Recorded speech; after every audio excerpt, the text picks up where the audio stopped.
Hi, I'm Dr. Kit Slies. I'm a psychologist and a life coach, and I'm here to inspire your self-compassion, your confidence, and your growth. And today I'm talking about I language or I statements. And this is a form of direct or assertive communication. And I'll put a link below to one of my videos on communication styles. If you're not familiar with the different kind of communication styles and why direct or assertive communication is a healthy, helpful communication style in lowering our own stress levels, but also in cultivating healthy relationships. So, what I language is, it's a way of communicating. Again, it's a direct way of communicating how we're feeling and using that information to make a clear and direct request. And this is different from what you might call you language, in that I language helps us make those requests in ways that are most likely to be received well by the other person. I language is, as I said, it's typically received well by the other person versus you language that can often trigger defensiveness and conflict when making a request or expressing a boundary or a feeling that you're having.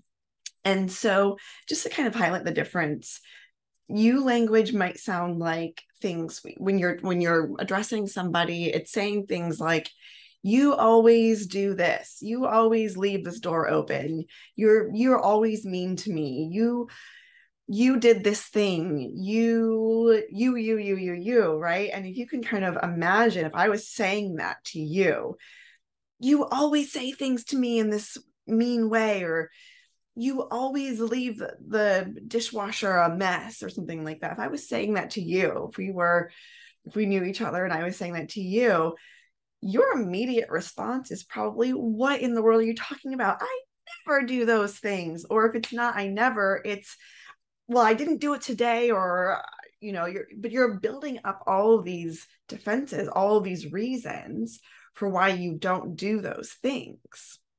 And that may be the case, but I language allows us to express a situation from our perspective while taking full responsibility for our feelings and not blaming the other person for why we're feeling that way. Because in reality, our feelings and the way that we react to our feelings is 100% our responsibility. We are giving over our power to another person when we are blaming them, because what we're essentially saying is that I don't have power over the way that I'm feeling or how I react.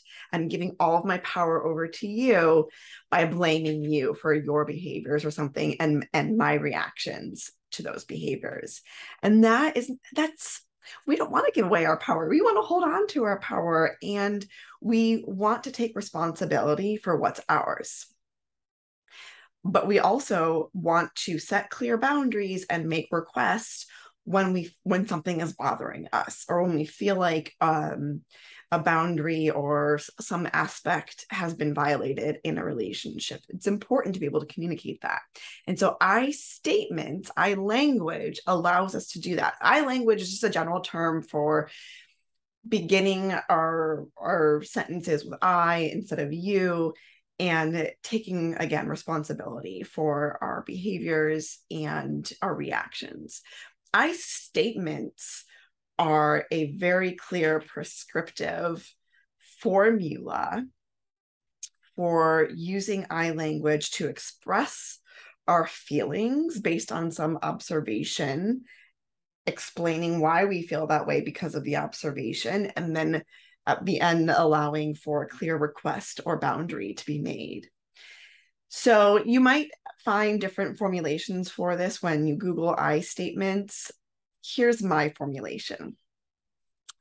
I feel blank, and that blank is filled in with a feeling, an emotion, not a thought, not an observation, nothing else but a feeling or a state of being.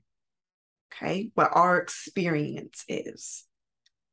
So I feel blank when I observe blank. This blank gets filled in with just the facts, factual observations that anybody in that room, that a fly on the wall would make if they were in the same circumstance. So the observation, you can say when I observe, or it could sound like when I hear, when I see, any kind of statement that is reflecting a factual observation. And we're not using any kind of descriptive adjectives in this observation, because that is a judgment. That is a subjective judgment of the situation. We want to remain objective with our facts in the observation that we're making. Okay, so I feel blank when I observe blank, because, and then we just kind of explain a little bit why the observation is making us feel that way. That might include some thoughts that we're having. Maybe we acknowledge some assumptions that we're making about the situation. And I'll give an example here in a minute and review the formula, but let me just finish the formula. So I feel blank when I observe blank because blank. And then we might finish the I statement with a request or a question, or just a setting of a clear boundary. And so let's think of a situation where a person might be getting upset and wanting to make a request, a clear request, or just voice how they're feeling and why they're feeling that way. So let's say that there are two people who live together. This could be roommates, it could be, a partner, a romantic partnership, anything like that. And let's say one of the people in this relationship leaves their dishes in the sink all the time, and they never put them in the dishwasher. Maybe not never, but most of the time they don't put them in the dishwasher. And so let's call that person B, who tends to leave their dishes in the sink. Person A is somebody who likes a clean house, and they are very good about putting the dishes in the dishwasher. And they get really frustrated and annoyed and stressed and exasperated by seeing that the dishes are left in the dishwasher. They tend to try not to put the person B's dishes in the dishwasher. And so what ends up happening is that when there's a dish that they want that isn't clean, now they're in a situation where maybe they're short on time and they've got to wash this darn dish to be able to use it for themselves because person B didn't put it in the dishwasher. Okay, so you could see why they might feel upset, exasperated, impatient. All sorts of feelings might come up for this person, angry. Okay, so an I statement in this situation might look like this. It's from person A, right? I feel upset and exasperated and impatient when I see that there are dishes in the sink that are not dishes that I used. And the reason I get so upset is because I like a clean house, and we have talked about, keeping the dishes clear before. I sometimes will need a dish that has been sitting in the sink for a couple of days and hasn't been washed. And then I'm all of a sudden now short on time because I have to go wash this dish that could have been washed a couple of days ago. So that's why I get really impatient and exasperated and all these feelings. It's really hard for me when I see those dishes in the sink. And so my request is that when you have a dish, to please just put it in the dishwasher. Please, can you just skip the sink step and just put it directly in the dishwasher? That's my request. Okay, so that's an I statement. Now, I tend to be a bit wordy informing my I statements. That could be a much shorter, succinct statement. It could be simply, hey, I get really upset and exasperated when I see there are dishes in the sink because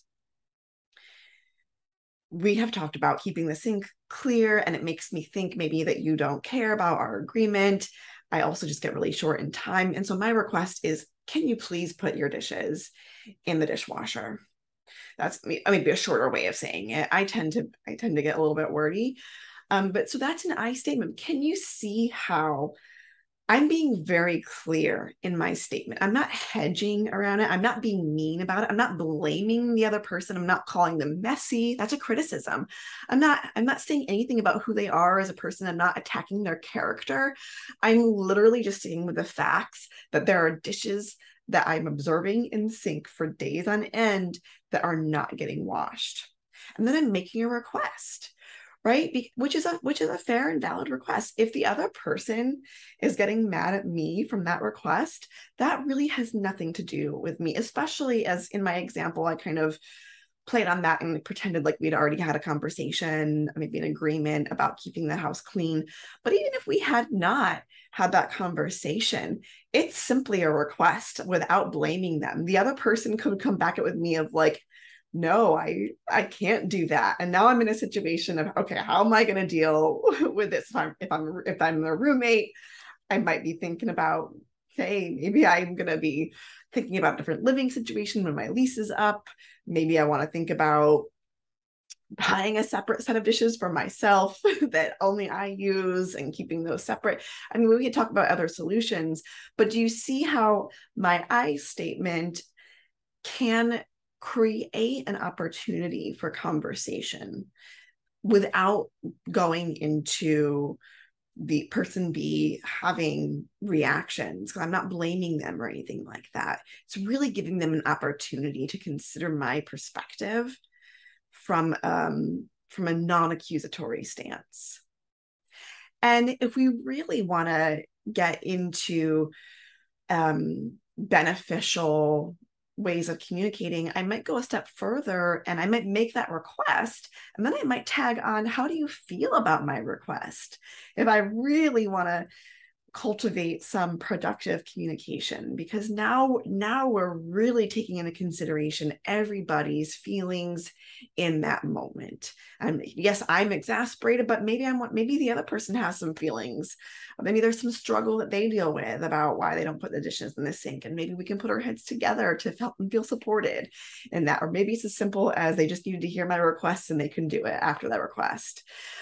But this is the basics of I statements. I want to put out there that I statements can feel really hard when you're first learning them.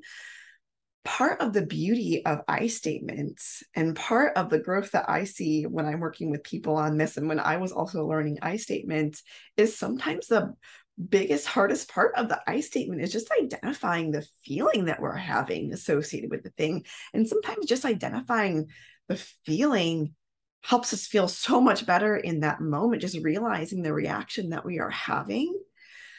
But then learning how to communicate that feeling also is the other piece. And what I would encourage for you to do is, if I statements feel hard, if they feel too big, just start with identifying the feeling for you. Number one, can you even do that? And you can look up words for feelings on the internet. You can Google feelings wheel. There's lots of good resources to get language to put with the feeling that we're having. And then practice using I statements in your head or writing them down after the fact. If it feels too confrontational for you, maybe you have a passive communication style, practice it. Practice putting the words into the formula so that it feels more natural or easier, because it is not if this is not your go-to, if you're not used to communicating in this direct assertive communication style, it can feel hard. So practice it. And then you might practice, if you have a friend, a companion, somebody that you feel really comfortable with, you might tell them, hey, I I want to make a request of you, and I'm practicing this new kind of communication style called an I statement. So bear with me as I kind of stumble over my words a little bit. Practice with somebody that you feel safe with. Practice in the mirror. Practice, practice, practice, practice, though. I will say I learned I statements probably 15 years ago was when I first learned them. And so they do tend to roll off my tongue. I do try to use them in my relationships. And when I'm teaching this to my clients, a lot of times I get the reaction is, oh, it sounds so easy when you say it. And it sounds so natural, but I will say it didn't always sound that way for me. I learned my I statements with a therapist, and we actually brought a person into my sessions who I was struggling to use them with, and I was able to practice with them. And I also had my therapist model them for me. But it took me a lot of time before they became a natural part of my vocabulary. And I still don't use them perfectly. There are still times when I might come off as sounding accusatory or saying things in an imperfect way. So be kind to yourself. We're not expecting perfection in these I statements, but you will experience that growth by using I statements if you commit to practicing them and to getting it in tune with what your own feelings are that are coming up that are making you want to speak up and make a request or set a boundary. So I hope you found this helpful, and check out my video on different communication styles to understand how I statements can help you a little bit more and cultivate an assertive communication style. But happy practicing your I statements. I hope it goes well. Please be kind to yourself, have that self-compassion. I can tell you that using I statements will almost certainly help build your confidence and will help you grow as building your own self-awareness and as cultivating healthier, more compassionate relationships with people that you care about. So happy practicing, and I'll see you next time. Bye.